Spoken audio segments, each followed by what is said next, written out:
Another day, another loss for the Toronto Raptors, this time 98-91 to the Memphis Grizzlies at home. On today's show, I'm going solo to talk about my big takeaways from the game. Injuries continue to be a huge culprit in the bad play for the Raptors, the offense in particular really bogging down last night. We'll talk about why. And the bench guys who have an opportunity here with said injuries are really not grabbing the bull by the horns. We'll run through where these guys are struggling, why they're struggling. Do they have a chance of gaining a rotation spot once the Raptors reach full health? Plus, the dude of the game for last night's game against the Grizzlies. There is only one man we could talk about here today. That's coming up in the final segment of today's episode of Locked On Raptors. Stick around.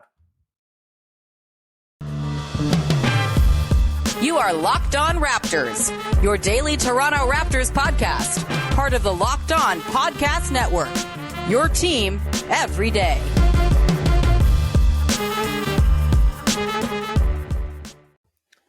Hey, what's going on? Welcome to episode number 1069 of Locked On Raptors for Wednesday, December the 1st. I'm your host, Sean Woodley of RaptorsHQ.com. You can find me on Twitter as always at WoodleySean. You can find the show at Locked On Raptors. And of course, please subscribe, rate, review, tell a friend, all that good stuff. The podcast is available on all your favorite podcast platforms for the low, low price of On the House. So please, again, subscribe, follow, do all the things you do on the apps you like to support the podcast. And of course, subscribe to the YouTube channel as well. Much appreciated. We're up at like a 1,200 subs, 1,300 subs almost. Please jump on in there. It's a lovely little time. You get to hang out in the comments. You get to see my face every day. Please go check out the YouTube page over at Locked On Raptors. All right, on today's show, it's just me talking about a loss to the Memphis Grizzlies. We are going to dig into where things went wrong once again as the offense looked as bad as it has all season long, particularly in the first half.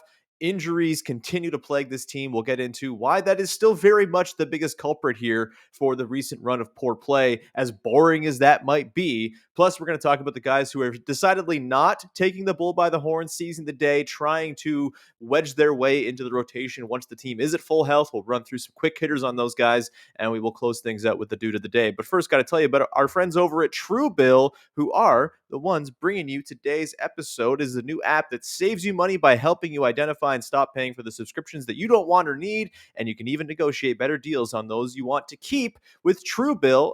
Love them. Go check them out. We talk about Truebill all the time. I love them very much. They're a wonderful, wonderful company that are going to save me money. It's absolutely going to happen. All right, let's get into it, shall we?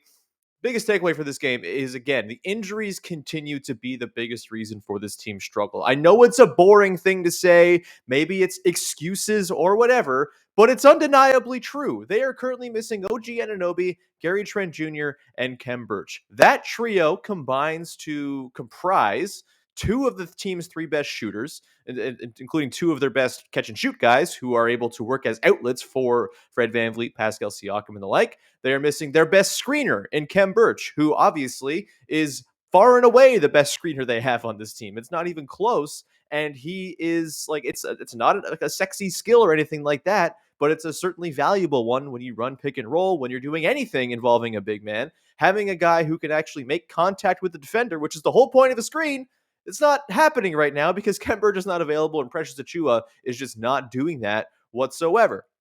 You also have the best sort of like around the rim sort of garbage bucket finisher, best offensive rebounder on the team missing in Khem Birch. And all told, you're missing three of the team's six best players. You're missing two guys who can create their own shot, and Trent Jr., who has been this like balm for the offense all season long. He's not available, and that's a huge loss. OG Anunoby takes the pressure off of Fred VanVleet and Pascal Siakam having to do everything. I know no one wants to lean on injuries as the crutch as to why things are not going well, but it's true, and it's what's happening. And last night, Pascal Siakam and Nick Nurse both talked about how difficult things are when they don't have those three guys available. And it's only amplified by the fact that none of the guys who we're going to talk about coming up in the next segment, who are getting the opportunity to see minutes right now, are making good on him, except for one who we'll get to in the dude of the game later on. And I'm pretty sure you can already predict who's that going to be. So, Pascal after the game was talking last night about how, there's just not enough space out there right now. It's just a really compressed situation, and not having guys like OG and Trent out there just as outlets is enormous. It's really hurting the way things flow. You have Precious Achua out there, not spacing whatsoever. His defender just does not care about him no matter where he is. And oftentimes he's just kind of floating in the middle of the floor. He doesn't roll to the basket with any sort of like precision or anything like that. Once in a while, he'll go up and catch a lob from Fred VanVleet. That's great, but he doesn't do it nearly enough. That's like 1 out of every 10 rolls, something good happens there. And more often than not, he's just kind of standing in the way and plugging things up. We've gone back to this a lot. The whole concept of just knowing where to stand and how important that is in basketball. Precious Achiuwa is not doing that right now. And we'll get more into him in the next segment, but he has been really, really rough. Last night, I think, was the most damaging game he's played as a Raptor so far this season. Nick Nurse spoke about how the opposing defense is just packing the paint against the Raptors. And, this was especially true last night with Steven Adams, who is paint bound and is going to be around the rim, and Jaren Jackson Jr., who, God, he was really freaking good last night. It was a fun battle watching him and Pascal Siakam go at it. Siakam got the best of him a couple times. Jackson got the best of Siakam a few times. It was a great matchup, but a really difficult one for Pascal to go up against because of the size of Jackson. He's kind of deceptively huge. Michael Grange, I believe, reported last night he was walking through the tunnel as Jaren Jackson was getting weighed, and he came in at 267 pounds, meaning he's got like 40 pounds on Pascal Siakam. It was a difficult matchup that Siakam actually fared reasonably well in, I thought, even though Jackson had himself a really big night. It was a fun one. It was an interesting duel throughout the game. But when you don't have bruisers, you don't have enough size, you don't have, like the combination of a lack of any sort of interior presence and the lack of perimeter shooting, you're just going to be constantly kind of running into that wall in the paint. And credit to Pascal Siakam. He did a good job in this game of finding shooters. He had 5 assists in this one. Probably could have had more, which has been the case for Pascal the last couple of seasons. Plenty of potential assists that just, end up being bricks. I have no problem with the way Siakam attacked the Grizzlies defense, but it's just the reality is that it's a very difficult setup when you're walking into a team that is going to collapse and your perimeter shooters are not really going to make them pay for it. It's a difficult way to walk in and be like, all right, we're scoring and this is how we're going to do it. It's a really insurmountable thing to come up against every possession time after time down the floor. It's really tricky right now. I think it's nice to say next man up, right? Like it's nice to say, oh, well, next guy's just got to come in and shoot. Well, guess what? Svi Mykhailiuk is not as good as Gary Trent Jr. It's just a fact, and there's nothing that you can do to change that. Delano Benton is not OG Anunoby. As much as we love Delano Benton, next man up has its limits. And with the way that OG and Trent and Birch kind of complete the way this team is set up, it's just really difficult for them to get anything going when they really sort of are centered around 3 guys right now. It's Pascal Siakam, it's Scottie Barnes, it's Fred VanVleet. And everyone knows it's those 3 guys. And so every defense is ready for that. It's really difficult to manage. Pascal Siakam, Fred VanVleet, Scottie Barnes are all really, really good. Pascal is, not a clear number 1, obviously. We've established this. This is not a debate anymore. He's probably more a soft 1/number 2 on a really good team. That's okay. Fred VanVleet is obviously overextended as a number 1 ball handler. As fantastic as he's been this season, he's 6 feet tall, and sometimes teams are going to throw length at him and make things difficult. They're going to throw Dillon Brooks at him and make it a nightmare night. That's what happened last night. It's just how it happens when you're 6 feet tall. And Scottie Barnes is riding the wave as a rookie, right? He's got a lot of amazing flourishes. Every third quarter, he takes over for 6 minutes. It is fantastic. And then sometimes he has boneheaded plays and he throws it to Chris Boucher on an outlet pass, not really realizing who he's throwing it to and maybe not setting the team up in the position to score in transition, even though he is doing the right thing and getting out. He's not really sort of key on, oh, yeah, that's Chris Boucher. Maybe I shouldn't be giving him a one-on-one opportunity down the floor. That kind of stuff. The sort of erraticism with Scottie Barnes' playmaking sometimes is coming through. Nick Nurse spoke last night about how, he's been kind of up and down. You're seeing the peaks and valleys within every single game at this point, which is what you expect with a rookie who's getting as much sort of playing time and burden that he is. But those 3 guys, as good as they are, they're not Nikola Jokic, right? Like it's not something where you can just be like, oh yeah, no, that they're just going to be, they can carry this team. They can put the team on their backs and make it all work. I have a little graphic here to kind of describe the phenomenon here of like comparing the Raptors with the Nuggets in terms of injuries, because yes, everything is, the injuries happen for everybody, right? It's just everyone deals with it. It's just how it is. Some teams are better equipped to deal with them than others. The Nuggets, for example, have this sort of centrifugal force that everything revolves around, who can carry the team regardless of who is kind of on his back.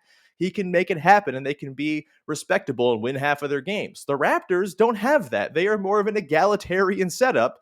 And it's no slight against Pascal Siakam, Fred VanVleet, or Scottie Barnes that they're not Nikola Jokic. It's just the reality that we're living in. Here's an example. So, look, if you look at this here, this is the Nuggets situation. You can rotate these little pipsqueaks in around. Nikola Jokic is going to be fine. Then here's the Raptors.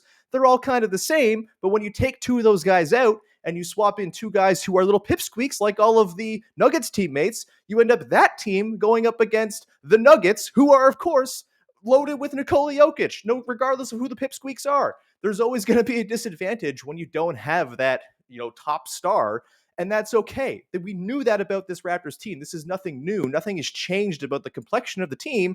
It's just the reality. And it sucks. It's boring. It's not like it's any sort of grand vision of, this basketball team, they're failing because of this profound failure. It's because 3 of their 6 best players are not available. And just looking at Nick Nurse last night, hearing him talk, he was kind of despondent in a lot of ways. And it really looks like he's just waiting for his guys to get back because he knows there's a good team here. This team has been has had almost enough juice to win a lot of these games lately. They've been in close until crunch time where it kind of slips away. And it makes sense considering how much these guys have to carry.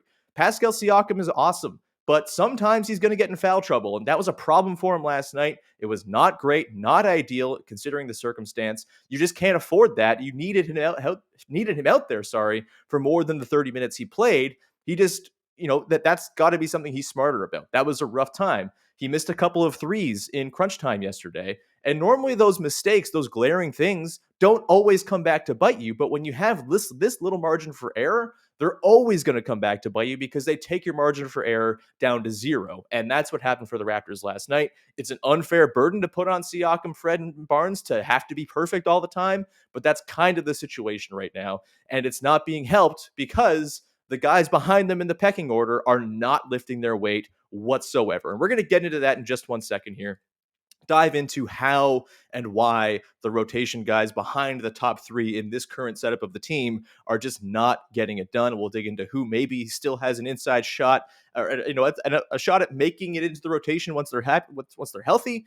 We'll get into that in a second here. But first, I want to tell you about our friends over at Indeed. The Raptors might be looking to hire more players, baby. They need some guys to fill in the back part of the rotation. Whether you're hiring for your basketball team or hiring wherever, you need Indeed. It is a hiring partner that gets you what you really want, a short list of quality candidates as fast as possible, because you can do it all. Attract, interview, and hire all at Indeed. It is unbelievably powerful at hiring, and you can attract, interview, and hire all of the candidates that you just want. You want to have quality. You want them to meet the specifications you want. You want them to be able to hit open threes when Pascal Siakam passes to them. You can test to see if your candidates have those qualities within Indeed. It partners with you on every step of the hiring process, so you can find talent with the skills you need through tools like Indeed Instant Match, assessment, and virtual interviews.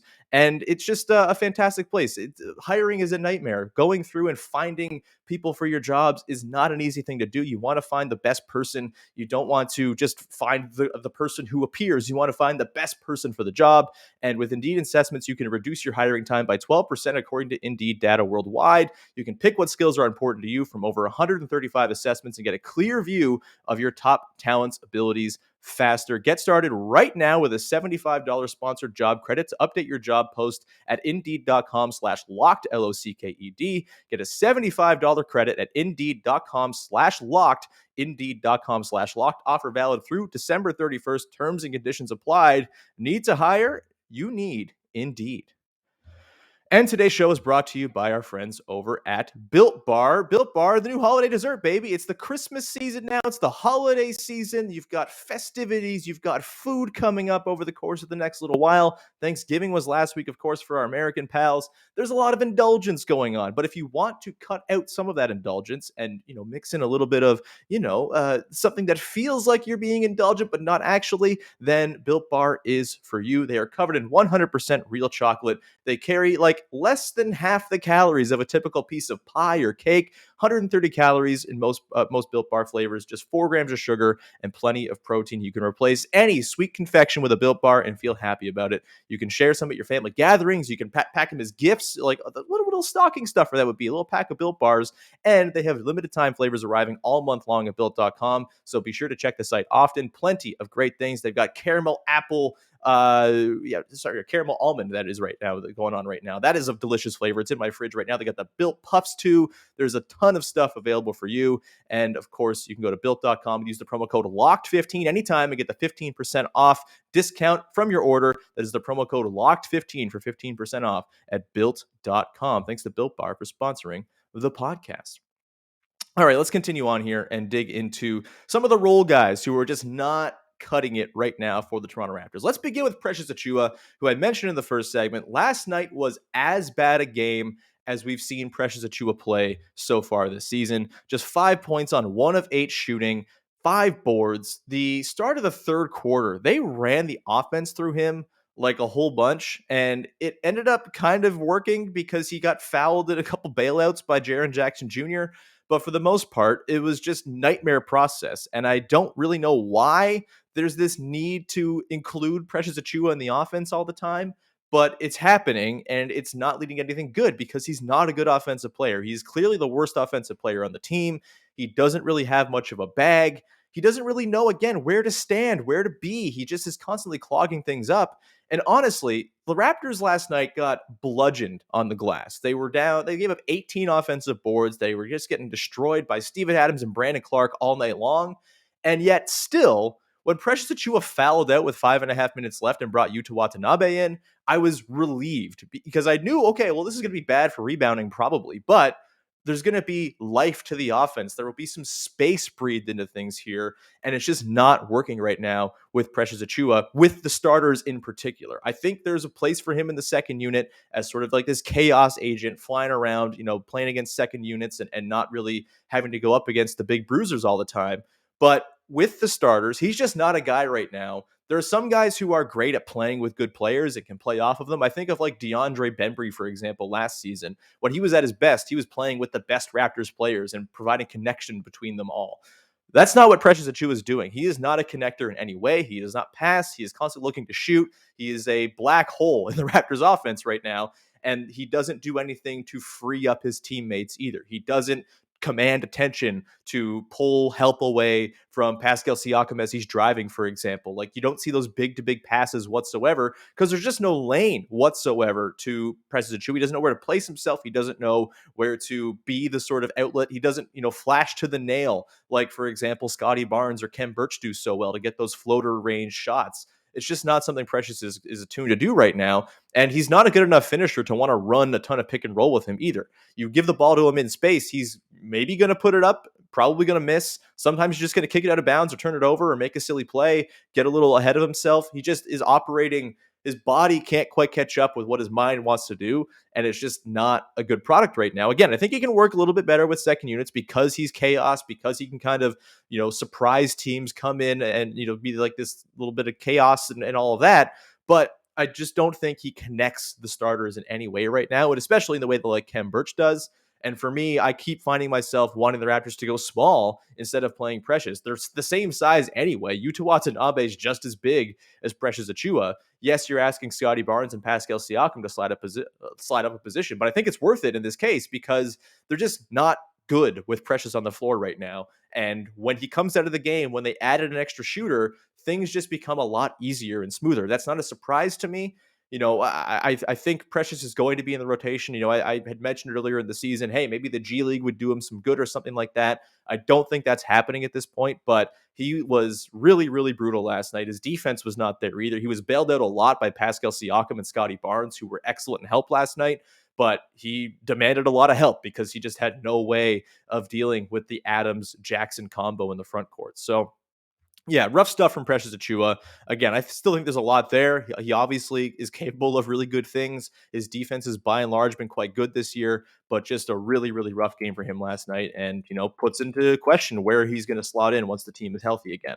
I definitely don't think he'll be starting. That'll be either Khem Birch or Scottie Barnes playing at the five. Svi Mykhailiuk last night continues to be extremely pedestrian. 18 minutes, 3 of 8 from the field, 1 of 4 from downtown. Continues to be more of a speculative sort of hypothetical shooter than he actually is a knockdown shooter.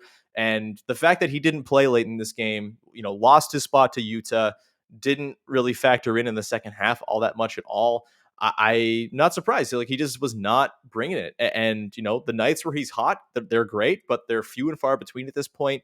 And I think Svi is probably in danger of being, nudged below Yuta when it comes to the overall wing rotation. I don't think he's going to be the first guy off the bench necessarily going forward here once they're at full health. And I would not be surprised at all if we saw Yuta slot into the starting five to, add a little bit more size and defense to the mix, and apparently more shot making, because Yuta had himself a good night. And I don't want to spoil the whole Yuta thing just yet, because we're going to get to him later. But that's a thing to watch, I think, here with Svi Mykhailiuk, who continues to get the starts, but I don't know if he's really doing enough to maintain, enough of a rotation spot to really kind of get him the minutes that I think most people thought he would get coming into the season. Chris Boucher last night, he had a nice couple of minutes. He had the dunk late in the third quarter to close things out. And then in the fourth quarter, he had a nice little and one drive and finish. After the game, Nick Nurse was asked about Boucher in his game, and he seemed very unenthused. He was like, yeah, I scored a couple buckets. Like, it wasn't like wow, what a great return to action for Chris Boucher. No glowing sort of recommendation of his work or anything like that. And so I don't know if Boucher is long for the rotation at all here. This felt like more of a desperation move with Pascal in foul trouble last night. And, obviously Achua not playing terribly well. So I don't think we're going to see more Chris Boucher going forward. If anything, I think we'll see less of him. Malachi Flynn. Boy, oh boy, Malachi Flynn. He is a guy who is going to make his bones in this league as a guy who can run a second unit and get his own shot off. He has to be a shot maker, and he is not a shot maker in any way right now. 2 of 8 last night from the field, 1 of 7 from deep. The 1 3 he did hit was huge. It was in crunch time, pulled him to 90 to 85, I believe, but it just was not enough. And the shooting from him continues to be a real sore spot. He's at 25% from three this season and 1.5 attempts a game. Of course, he hasn't played crazy high minutes, but he's putting them up at a pretty frequent rate. His 3-point attempts per 36 minutes are right where they were, in line with where he was last year at 6.3.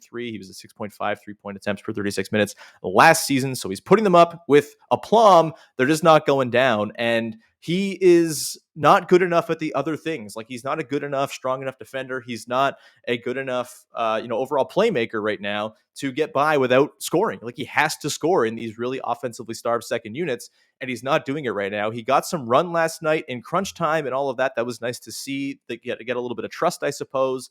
But he really is falling short right now when it comes to offering exactly what he needs to be offering to that second unit. And I'm a little bit lost as to what the backup point guard situation should be at this point. Goran Dragic is no longer with the team. I think he should have been the backup all along. I've made no, sort of bones about being critical of how the Raptors have handled the Dragic situation. I think they've mishandled it. I don't think they've deployed him correctly and all that.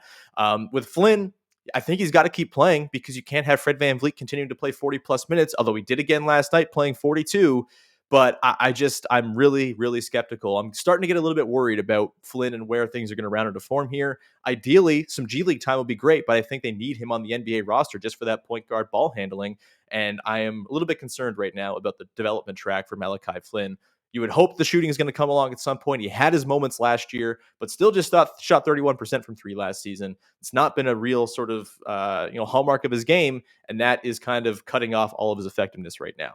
You had Delano Benton played 15 minutes last night. It's 6 boards. He had, the team was at its best rebounding when he was on the floor, which is nice. And it's not saying much considering they gave up 18 offensive boards on 57 Grizzlies misses last night, 35% offensive rebounding rate. Not ideal, but Benton, rebounded fine. I am a little bit concerned about his offense right now, though. It seems like he's been a bit figured out in terms of where he's trying to get to. He's not getting to his spots, very easily. He's not getting to the rim very easily. People are able to wall him off, and he's kind of relying on that pull up a little bit. And it's just not a shot that you really trust from him right now. he might be destined for some G League time as well once they get back to full health, because I think it's getting a little tricky to squeeze him in with the emergence of Yuta Watanabe. As much as we all love Delano Benton, I think maybe that 905 stint is coming, and that probably will be a pretty beneficial thing to him if and when it does happen. And then you have Isak Bonga, who played 11 minutes last night. And I find myself very, very concerned when Isak Bonga is checking in. He played because Pascal had foul trouble as well. I don't think he would have played those 11 minutes if Siakam did not get into foul trouble, but just the 1 point on a free throw. He was 0 of 2. And he just doesn't really seem to know what he's doing out there all the time. He had an opportunity last night at a catch and shoot where it looked like he should have had a wide open three, and his feet were like PJ Tucker levels of on the line. If you think back to the number of times PJ had his foot on the line, except it was like half his foot was over the line. It was like, make up your mind, Isak. Like, you going for a 20-footer or for a three was not good foot positioning. And that's just like basic stuff. That's just like general role player stuff that you should be good at. And Bonga does not do that stuff right now. I don't really think he offers a whole lot when he's out there. And that's a shame because he's fun in the 905 and all of that. But right now, he's not an NBA level rotation player, especially not the kind that this Raptors team needs to fill in the gaps that are being, voided by the lack of Anunoby and Trent. So the second unit continues to be the biggest issue for this team. It's not just the second unit, it's the guys now who are filtering into the starting five who are typically part of the second unit. It has been really, really rough, and the Siakam, Barnes, VanVleet trio can only do so much. I'm not going to bring the graphic back up, but they can only do so much when they're just playing with kind of dead weight in a lot of ways. It's harsh to say, but that really is what a lot of these guys have been in for large stretches of games. Someone who has not been that, of course, is Yuta Watanabe. We are going to talk about Yuta and his wonderful performance last night and his return to the Raptors rotation in a big way in a sec. But first, I want to tell you about our friends over at BetOnline. They have you covered all season with more props, odds, and lines than ever before as football season continues to march to the playoffs. You've got all the other sports going strong right now, too. The NHL is in the middle of the season. The NBA, of course, every single night. And you've got, boxing, UFC, Vegas casino games. All this stuff is available for you at BetOnline. You can head to the new updated desktop or mobile website and sign up today and receive a 50% welcome bonus on your first deposit. Just use the promo code LOCKEDON to receive your bonus. So you put in $100, you get $50 added to your account just for free, just for doing it, just for putting in that promo code. It's a wonderful deal. Don't wait and take advantage of all the amazing offers available for the 2021 season. BetOnline is the fastest and easiest way to bet on all your favorite sports. BetOnline is where the game starts. All right, let's round things out with your dude of the game. If for those who are unfamiliar with the dude of the game, it is an award we hand out after every Raptors game to the guy who maybe didn't quite stand out as like the most important player or two on the team. We didn't get to talk about him a whole lot in the first couple segments, but he was important nonetheless.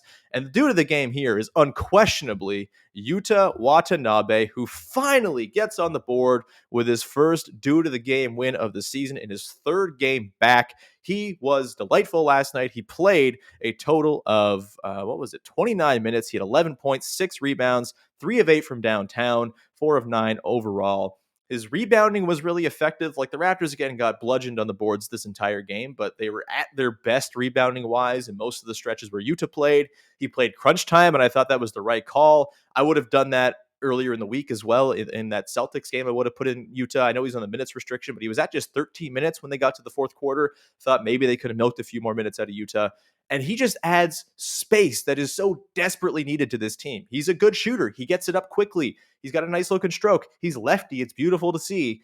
And it just makes it that much easier for Pascal Siakam, Fred VanVleet to operate. Siakam had a couple moments last night where he runs into the wall. There's two guys right, like kind of draped over him in the paint. He looks over. Yuta's free. All right, I'll pass that out. Boom, wide open three. That's beautiful offense. It's simple, but it's beautiful, and it's what the Raptors need, and it's how Siakam really thrives. And that is just an enormous addition to this Raptors team. Yuta's shooting and his defense is also fantastic. Like, the Raptors defense has been kind of back to form here. As much as the offense was terrible last night, they defended the hell out of the Grizzlies. The Grizzlies shot just 39% from the field. They shot 26% from three. Yes, they got to the offensive glass a million times. They shot 38% from the field. I was looking at the Raptors stats. They shot 29% from three.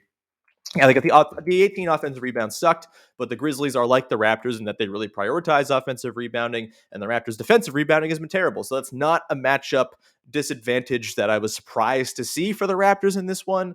But Yuta out there, Like, just he's so smart. He knows where to be. He knows where to help the helper. He knows where to fill in the space that is being vacated by someone else moving to make a rotation. That's the stuff that we haven't seen from the likes of Scottie Barnes, for example, who's still kind of learning that stuff. Yuta's been in the system for a couple of years now, and he's just like a really acutely smart basketball player. It's really great to see him now kind of finding his form, getting free, the minutes restriction and stuff like that. Really, really good stuff. And I think clearly was the due to the game last night. And I'm hoping that we see more of him going forward here. I would be totally okay making him the starting two guard if Gary Trent Jr. can't come back. And I'm really excited to see when they are at full health, how they use Yuta when it comes to, filling in and making that sort of vision 6'9" come to life. Is he going to play next to Barnes and OG and Siakam? Like, could he be a two guard in that group? Do you throw Fred VanVleet at the point guard, or do you like go super weird and go with like Pascal as your point guard with Yuta and OG and Scottie on the wings with like Khem Birch at center? You can get super weird, and he opens up a lot of different lineups, and every lineup he comes into just feels better because of the shooting he provides, because there's such a dearth of shooting on this roster right now. Yuta is absolutely just like a breath of fresh air. Clearly the due to the game, and really should be in line for more minutes. He should be no lower than like 8th in the rotation totem pole going forward. Honestly, he should be probably 7th behind Khem Birch right now, considering the way his defense just kind of ties everything together. Really impressive stuff from Yuta Watanabe, and really, really looking forward to seeing where he can kind of slot in now that he's getting more comfortable and hopefully is free to minutes restrictions and injury management and stuff like that. And that to me is a pretty good place to leave off today's episode of the podcast. Thank you as always for tuning in. Really appreciate everybody for listening to the show, supporting, telling a friend, subscribing, all that good stuff. We love you. I love you. All that. Tomorrow on the podcast, I have yet to plan what is going to be, but we will be talking about something sort of general. We'll maybe look ahead to the Bucks game a little bit. Maybe I'll take a couple mailbag questions. I have a bunch from last week that didn't get answered. But either way, we will have a look ahead to the Bucks game in some way, shape, or form tomorrow. And then on Friday, we will recap the game against the Milwaukee Bucks to close out your week. Guests TBD, but I'm going to try to get Katie Heindel on for that Friday show for the Bucks recap. Either way, thank you so much for tuning in and making us your first listen of the day. Go make your second listen of the day, Locked on Blue Jays, as Locked on Blue Jays is covering the hell out of the offseason. They have Eno Saris from The Athletic on today to talk about the Kevin Gausman signing, and there's a whole lot going on around your Blue Jays, and Lucas Weiss and Jen Smith are doing a great job covering it over there. So go listen to that. You can also go listen to Locked on Fantasy Basketball as well if you're a basketball head looking to win your fantasy basketball leagues. And with that, we will talk to you again on Thursday with another episode of Locked on Raptors. Bye-bye.